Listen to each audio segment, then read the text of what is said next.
52 പേരുടെ മരണത്തിനിടയാക്കിയ കള്ളക്കുറിച്ചി വിഷമദ്യ ദുരന്തത്തിൽ അധികൃതരുടെ ഭാഗത്ത് ഗുരുതരമായ വീഴ്ചയുണ്ടായെന്ന് അവിടം സന്ദർശിച്ച് നമ്മുടെ വാർത്താ സംഘം റിപ്പോർട്ട് ചെയ്യുന്നു.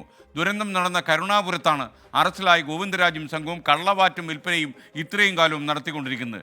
ഞെട്ടിക്കുന്ന ഒരു വസ്തുത നമ്മുടെ വാർത്താ സംഘം കണ്ടത്, കള്ളക്കുറിച്ചി പോലീസ് സ്റ്റേഷനിൽ നിന്നും കേവലം 300 മീറ്റർ മാത്രം അകലെയാണ് ഈ വ്യാജ ചാരായ നിർമ്മാണ കേന്ദ്രം അവർ നടത്തിക്കൊണ്ടിരുന്നത്.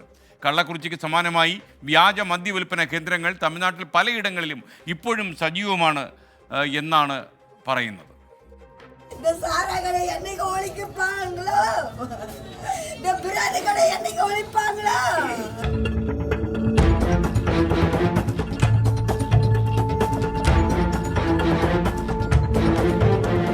രാജ്യം അടുത്തിടെ കണ്ട ഏറ്റവും വലിയ മനുഷ്യനിർമ്മിത ദുരന്തങ്ങളിൽ ഏറ്റവും വലുതാണ് ഇപ്പോൾ ഈ കള്ളക്കുറിച്ചിയിൽ നടന്നിട്ടുള്ളത്.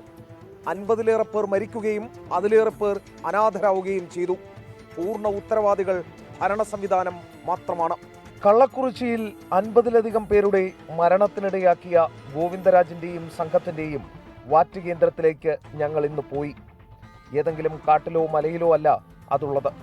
ദുരന്തം നടന്ന കരുണാപുരം കോളനിക്കുള്ളിൽ ചുറ്റും നിറയെ വീടുകളുള്ള സ്ഥലത്താണ് പരസ്യവാറ്റും വിൽപ്പനയും. അതും കള്ളക്കുറിച്ചി പോലീസ് സ്റ്റേഷനിൽ നിന്നും കേവലം 300 മീറ്റർ മാത്രം അകലെ.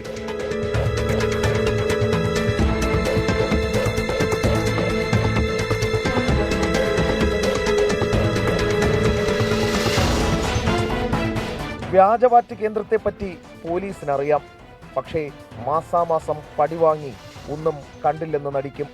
പരാതിയും പ്രതിഷേധവും ശക്തമായപ്പോൾ മുൻപ് ചില്ലറ അറസ്റ്റൊക്കെ ഉണ്ടായിട്ടുണ്ട്. പക്ഷേ പരമാവധി 2-3 ദിവസം അകത്തു കിടന്ന ശേഷം സംഘം വീണ്ടുമെത്തി ഇതേ പണി തുടരും. സർക്കാർ മദ്യശാലയിൽ വില കൂട്ടിയതിനാൽ ഗോവിന്ദരാജിന്റെ വ്യാജമദ്യത്തിന് ഡിമാൻഡ് ഏറെയാണ്. 50-60 രൂപ കൊടുത്താൽ സാധനം ലഭിക്കും. കടം പറഞ്ഞാലും കേൾക്കും. ശക്തമായ രാഷ്ട്രീയ പിന്തുണ ഈ മാഫിയ സംഘത്തിനുണ്ട്. ஜெனரேஷனா அவங்க வித்துட்டு தான் இருக்காங்க. ஃபர்ஸ்ட் அவங்க அப்பா வித்தாங்க, இப்ப அவங்க விக்கிறாங்க. இது இன்னைக்கு நேத்து நடக்கல, இது வருஷ கணக்குல அவங்க வாங்கி வித்துட்டு தான் இருக்கிறாங்க. இவங்க வாங்கி குடிச்சிட்டு தான் இருக்கிறாங்க. இத போலீஸ்காரங்களும் பாக்குறாங்க, வாங்கி பாக்குறாங்க, அவங்க காசு வாங்குறாங்க, வாங்கிட்டு வந்த வழியா பார்த்துட்டு പോയിട്ടാங்க. ഇനി ഇത് കള്ളക്കുറിച്ചിയിലെ മാത്രം കാര്യമാണെന്ന് കരുതിയെങ്കിൽ തെറ്റി. തമിഴ്നാട്ടിലാകമാനം ഇത്തരത്തിൽ വ്യാജച്ചാരായ വിൽപ്പന വ്യാപകമായി നടക്കുന്നുണ്ട്. കൊടും ക്രിമിനലുകൾ നേതൃത്വം നൽകുന്ന ലോബിക്കെതിരെ ശബ്ദിക്കാൻ പൊതുജനത്തിന് ഭയമാണ്.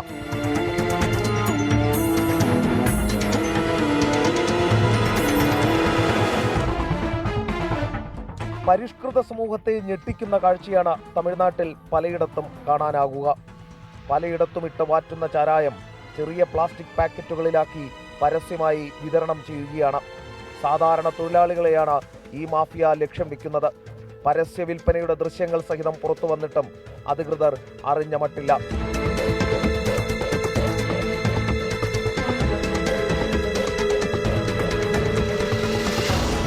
കൊടും ക്രിമിനലുകളാണ് എല്ലാത്തിനും നേതൃത്വം നൽകുന്നത്. കള്ളക്കുറിച്ചി മദ്യദുരന്ത കേസിൽ ഇന്ന് അറസ്റ്റിലായ മുഖ്യപ്രതികളായ ചിന്നദുരയും മാതേഷും ആ ഗണത്തിൽപ്പെടും. ഏകദേശം 100-നടുത്ത് വ്യാജമദ്യ കേസുകളിൽ ചിന്നദുരൈ പ്രതിയാണ്.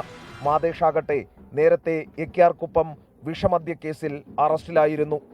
നഷ്ടപരിഹാരം പ്രഖ്യാപിച്ചും കമ്മീഷനെ വെച്ചും തൊലിപ്പുറത്തെ ചികിത്സ തുടങ്ങിയിട്ടുണ്ട് സ്റ്റാലിൻ സർക്കാർ. പക്ഷേ ഉരുക്കുമുഷ്ടി ഉപയോഗിക്കാതെ ഇതിവിടെ തീരില്ല. ഇനിയും കള്ളക്കുറിച്ചികൾ ആവർത്തിച്ചുകൊണ്ടേയിരിക്കും. ക്യാമറാമാൻ മുഹമ്മദിനൊപ്പം എസ് ശ്രീകാന്ത്, 24 കള്ളക്കുറിച്ചി.